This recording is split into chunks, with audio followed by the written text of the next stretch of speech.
네, 오늘 이 새벽에 하나님께서 저희에게 주신 말씀은 마태복음 24장 29절부터 35절까지의 말씀입니다.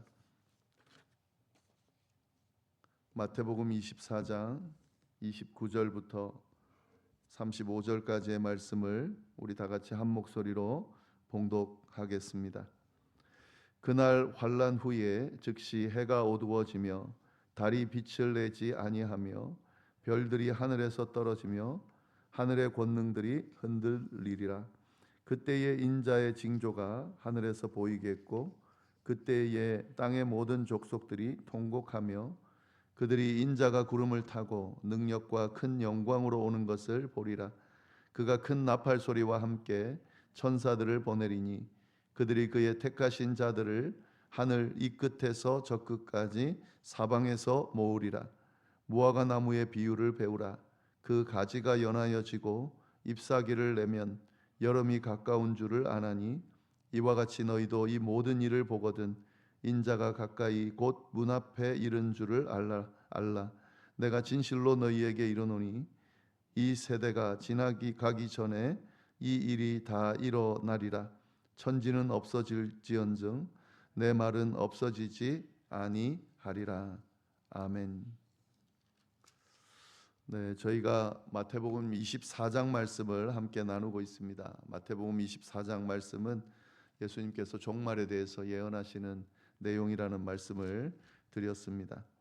예수님께서 이 예언의 말씀을 하시면서 가깝게는 예루살렘, 그 당시에 있던 그 예루살렘의 어떤 폐허가 되는 그런 종말의 때를 예언하시지만 궁극적으로는 이 세상이 끝나는 날에 대한 예언이라는 말씀을 드렸습니다. 그리고 이 종말의 때가 됐을 때 갑자기 일어나는 것이 아니고요. 징조가 보이고 그 징조가 점점 심해져서 큰 환란이 일어나고 그리고 그 환란이 임할 때에 이 종말이 진행되고 또 종말이 이루어진다라는 것을 예수님께서 단계적으로 쭉 말씀하고 계십니다. 성경에 나오는 그 말씀들을 쭉 읽어가다 보면 충분히 이해할 수 있으리라 생각이 듭니다. 이런 종말의 때가 오면 이런 징조가 보이면 어떻게 해야 되는지 예수님께서 쭉 이야기하시는데 특별히 그리스도가 자신의 예수님의 이름으로 임했다라고 하면서 현혹하고 미혹하는 그런 일들이 많이 일어나기 때문에 미혹되지 말아라라고 하는 그런 말씀을 하시고요.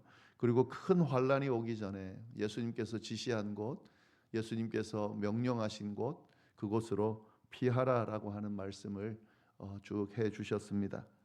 네, 오늘은 어제 말씀과 이어서 그런 큰 환란이 임했을 때에 정말 이제 종말의 끝이 왔을 때에 그때 이후에 어떤 일이 일어나는지에 대한 내용을 말씀하고 계십니다. 29절 말씀을 보시면은 그날 환란 후에 즉시 해가 어두워지며 달이 빛을 내지 아니하며 별들이 하늘에서 떨어지며 하늘의 권능들이 흔들리리라.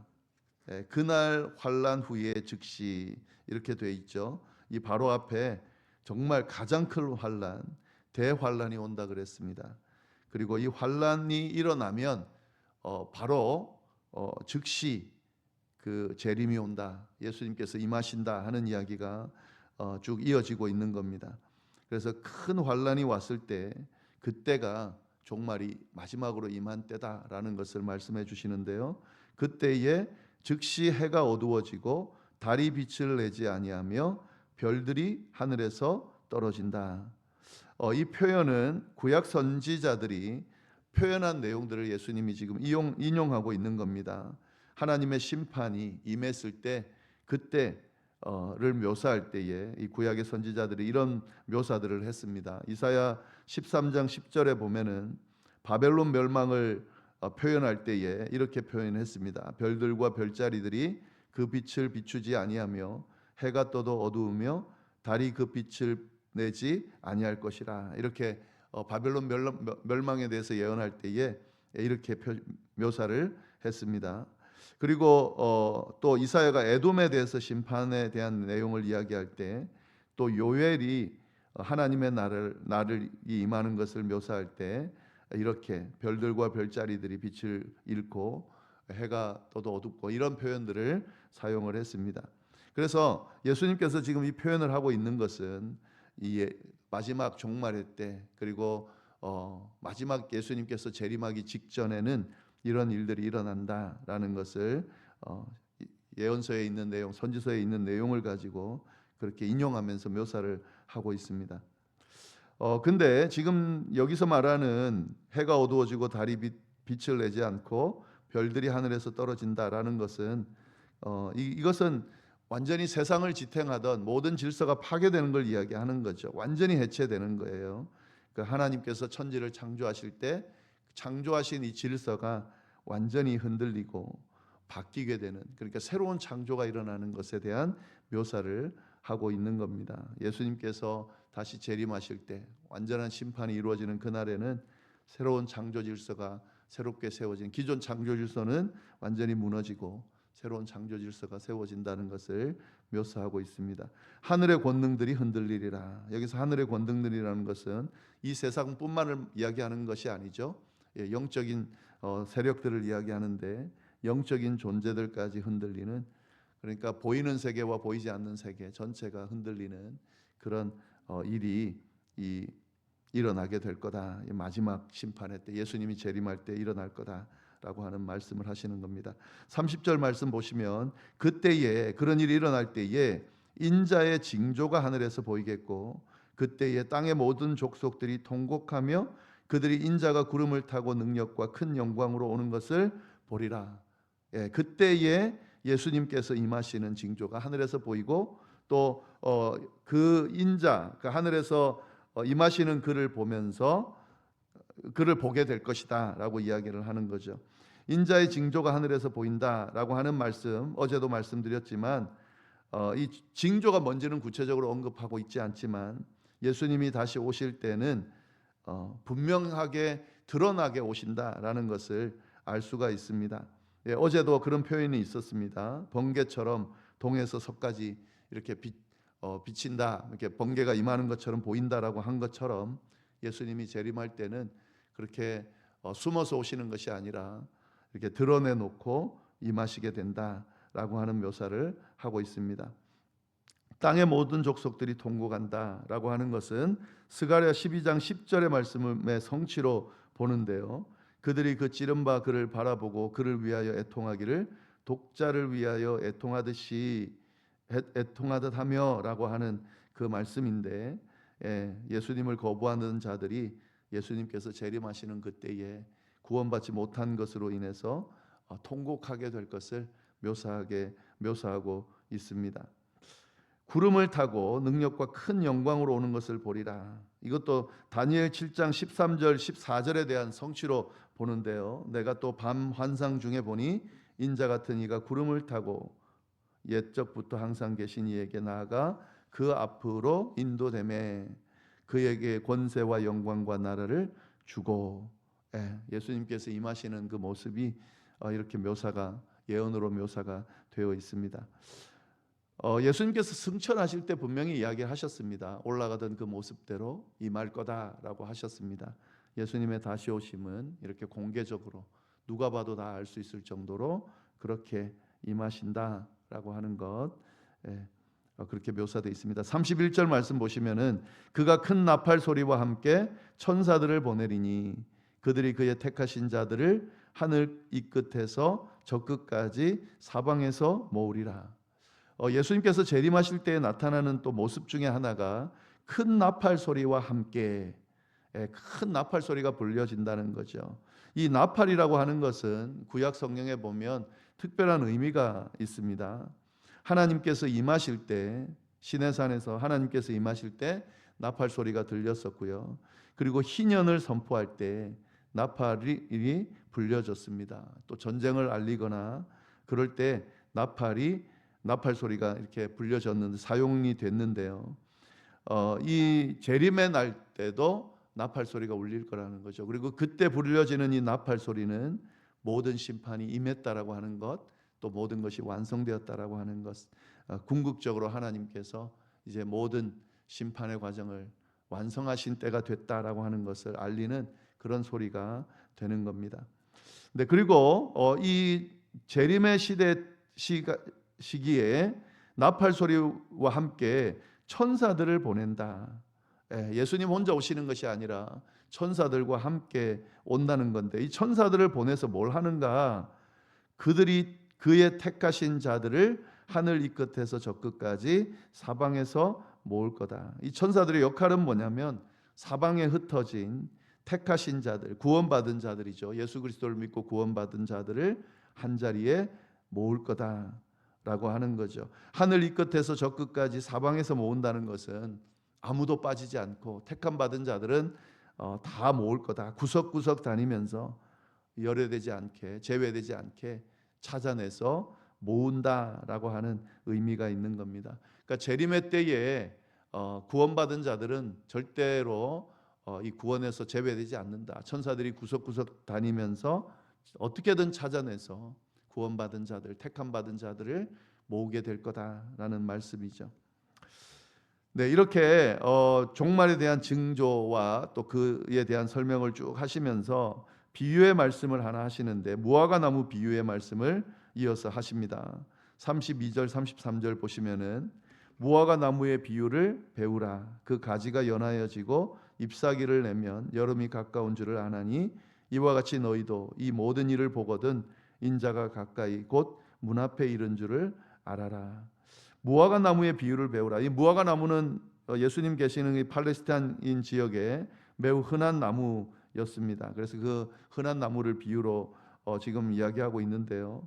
겨울에는 이 무화과 나무의 잎이 다 떨어지고 봄에 새 잎이 돋아나는데, 새 잎이 돋아나는 것을 보면은 지금 이 봄이 시작됐다, 여름이 다가왔다라는 것을 알게 되는 것처럼, 모든 일을 보거든, 예수님께서 앞에서 이야기하신 이 예언의 증상들을 보거든, 인자가 가까이 왔구나. 이제 예를 들면 뭐 전쟁이나 기근이나 뭐 이런 일들이 일어나면 이 심판이 시작됐구나, 종말의 때가 아주 가까이 왔구나라는 걸 느끼려는 거고, 그러는 중에 큰 환란이 오면 진짜 이제는 예수님이 임하시기, 심판의 때 임하시기가 임박했구나라고 그렇게 보고, 이 큰 환란이 있은 직후에 예수님께서 임재하신다 그랬습니다. 재림하신다 그랬습니다. 그러니까 이런 과정들을 마치 무화과 나무를 통해서 시기를 예측할 수 있듯이 우리가 미리 알고 그렇게 가까웠다는 것을 알아야 된다. 이 말씀은 그 증상이 일어날 때에 미리 준비해야 된다 하는 그런 말씀을 하시는 거죠. 문 앞에 이른 줄을 알아라, 이렇게 표현되어 있습니다. 여기 문 앞이라는 것은 바로 앞을 말하는 거죠. 아주 극도로 가깝게 되어 와 있다, 그 임했다라는, 임박했다라는 의미입니다. 그러니까 이러한 증상들이 일어나면 진짜 종말의 때가, 예수님의 재림의 때가 임했구나, 문 앞에 있구나라고 생각하면서 준비해야 된다라는 말씀을 하시는 거죠. 네, 오늘날에 일어나는 이 현상들을 보면서 뭐 예수님께서 이제 곧 임하시겠구나라고까지는 뭐 볼 수는 없지만, 그래도 종말의 때가 이미 시작이 됐고 가까이 오고 있다는 것은 우리가 충분히 느낄 수 있습니다. 그리고 어떤 큰 환란, 뭐 어떤 형태일지 모르죠. 3차 전쟁이 일어날지, 뭐 세계 전쟁이 일어날지 모를 일이지만, 그런 때가 임하면 그때는 진짜 이제 예수님의 재림의 때가 가까이 왔다라고 우리가 생각할 수 있는 거죠. 그런데 종말의 때가 가까이 오고 예수님의 재림의 때가 가까이 왔다, 꼭 그게 중요한 게 아니고요. 지금 우리가 살아가는 것 자체가 종말의 때를 살아가고 있는 거죠. 그렇기 때문에 지금부터 우리가 하루하루 살아가는 이 순간순간이 종말을 준비하고 심판을 준비하는 그런 삶이어야 된다는 것을 우리가 오늘 말씀을 통해서 깨달을 수 있어야 됩니다. 예수님 때가, 재림의 때가 우리 때에 안 일어날 수도 있어요. 그러나 그것과 상관없이 일어나는 징조로 봤을 때는 재림의 때가 가까운 것은 분명하고, 우리가 하나님 앞에 섰을 때에 분명히 우리의 이 삶의 행동들, 여정들을 보면서 심판받게 될 텐데, 그걸 항상 준비하면서 하나님 앞에 부끄럽지 않은, 또 이 구원에서 멀어지지 않은, 다른 유혹들에 현혹되지 않는 그런 자세로 하루하루 거룩하게 우리의 모습을 돌아보면서 이 세상에 매이지 않고 현혹되지 않고 저 하늘나라 저 하나님과 함께 살 그 날을 기대하고 그 나라를 기대하면서 그렇게 주님 손을 붙들고 끝까지 주님을 따르는 삶을 살아갈 수 있어야 하겠습니다. 34절 말씀 보시면 내가 진실로 너희에게 말하노니 이 세대가 지나가기 전에 이 일이 다 이루어지리라. 이 세대에 대한 해석이 다양하게 있죠. 그래서 이 말씀이 굉장히 논란이 되기도 하는데 이 세대가 도대체 예수님 말씀하시는 이 세대가 언젠가, 이 세대가 지나가기 전에 종말의 때가 온다는 건데 세 가지로 그렇게 해석할 수 있습니다. 어제도 제가 말씀드렸지만 첫 번째는 예수님 당시의 세대들, 그러니까 예수님의 말씀을 듣고 있는 그 세대들을 말하는 거죠. 그래서 이 말씀이, 이 예언의 말씀이 그 세대라고 본다면 예수님의 말씀을 들은 세대들이 지나가기 전에 이 일이 일어난다 하는 거죠. 실제적으로 그 일이 일어났다 말씀드렸습니다. AD 70년에 예루살렘 멸망 안에서 이 세대, 그 예수님의 말씀을 들은 세대들이 아직 살아 있을 때에 그때 그 일이 일어나는 것을 본 사람들이 있는 거죠. 그래서 이 예언이 이루어졌다 하는 겁니다. 두 번째 해석은요, 이 세대라고 할 때 이 해석은 유대 민족, 이스라엘 민족, 하나님의 선택받은 민족으로 보는 경우도 있습니다. 그래서 이 세대가 지나가기 전에 이 일이 다 이루어진다는 것을 유대 민족이 사라지기 전에 이 일이 이루어진다 이렇게 해석하는 경우도 있습니다. 세 번째 해석은 뭐냐면 이 세대를, 이 모든 징조를 보는 세대, 그러니까 인류 전체를 이야기하는 거죠. 이 인류 전체가 다 지나가기 전에 이 세대 안에 재림이 이루어진다라는 말씀으로 이렇게 이해할 수가 있습니다. 근데 뭐 어떤 해석이든지 간에 그것보다 더 중요한 것은 공통적으로 예수님의 재림, 심판은 반드시 이루어진다는 거죠. 그리고 언제든지 우리 세대에 이 일이 일어날 수 있는 거로 항상 준비하고 있어야 됐다라는 말씀으로 우리가 이해할 수 있는 겁니다. 마지막 말씀입니다. 천지는 없어지겠으나 내 말은 없어지지 아니하리라. 오늘 본문의 핵심 내용이죠. 예수님께서 지금 말씀을 하시면서요, 지금 당신이 하신 이 예언의 말씀이 없어지지 않고 반드시 이루어지겠다라고 지금 이야기를 하시는 겁니다. 그런데 이 비유를 어떻게 이야기하시냐면 천지는 없어지겠으나, 사실 천지가 없어진다는 것 자체가 사실 말이 안 되는 거죠. 이 세상, 이 천지가 없어지겠습니까? 그러나 없어질 수 있다는 거죠. 없어질 수 있지만 그러나 예수님의 말씀은 없어지지 않는다라는 의미입니다. 근데 여기서 천지라고 하는 것은 이 세상을 말하는 건데 지금 사실 지나놓고 보면 그 영원할 것 같은 제국들, 나라들, 그런 사람들 다 사라졌죠. 그 예수님 당시에부터 해서 예수님보다 훨씬 더 권력을 가지고 세상에서 군림하던 사람들은 지금 다 사라졌습니다. 그런데 예수님께서 하신 이 말씀은 2000년이 지난 오늘에도 우리를 통해 지금 기억되어지고 있고 여전히 빛을 발하고 있고 또 이 계속 미래를 향해서 이 복음으로 우리에게 전달되고 있다라고 봤을 때는 하나님의 말씀, 예수님의 말씀은 없어지지 않는다라고 하시는 이 말씀이 분명한 거죠. 그리고 이 말씀이 없어지지 않는다면 어떻게 되겠습니까? 반드시 이루어진다는 의미가 되겠죠. 예수님께서 종말의 때는 온다, 심판의 때는 오고 그리고 다시 오실 이 재림의 때도 온다라고 하는 이 말씀은 반드시 이루어지는 겁니다. 그래서 우리가 이 말씀을 예수님의 말씀, 변하지 않는 말씀, 반드시 이루어지는 말씀으로 믿고 이 말씀에 이야기하는 내용들을 우리가 잘 염두에 두면서 이 말씀대로 그렇게 따르며 행하는 그런 삶을 살 수 있어야 하겠고요. 이 말씀이 완성될 그때 완전한 구원이 이루어지는 그 날에 우리가 그 구원에 동참할 수 있도록 끝까지 믿음을 지키는 것이 중요할 것 같습니다. 전쟁에 대해서 지금 오늘날 일어나고 있는 일들에 대해서 옳고 그름을 막 이야기하는데 그럴 수는 있습니다. 또 그래야 하고 그리고 잘못된 것에 대해서는 우리가 정확하게 지적하고 기도하고 또 잘하는 것에 대해서는 그 부분에 대해서 평가절하하지 않는 그런 모습들을 가져야 되지만 사실은 그런 논의보다 더 중요한 것은 이 종말의 때에 우리 그리스도인들이 하나님의 백성들이 어떤 자세로 무엇을 중요하게 생각하면서 어떤 모습으로 살아가야 하는지 그게 분명하게 세워지고 그것을 위해서 그렇게 우리의 삶을 내어놓고 살 수 있어야 하겠습니다. 그 중에 가장 중요한 것이 예수님의 증인이 되는 삶이죠. 복음을 유통하는 삶이죠. 내 걸 나눠주는 삶이죠.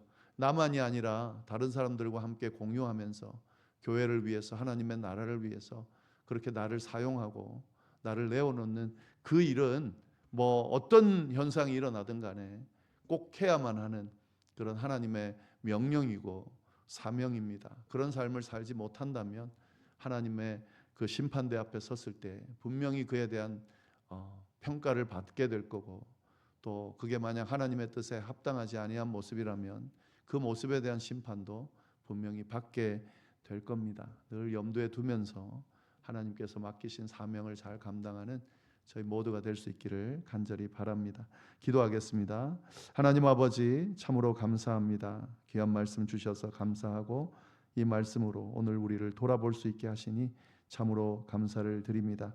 이 종말의 시대에 어떤 모습으로 어떻게 세상을 돌아보며 또 어떻게 우리의 마음을 추스르고 살아가야 할지 분명하게 알려주셨사오니 이 말씀을 끝까지 붙들고 그렇게 이 말씀 안에서 우리가 온전한 삶을 살아가는 그런 저희가 될 수 있도록 인도하여 주옵소서.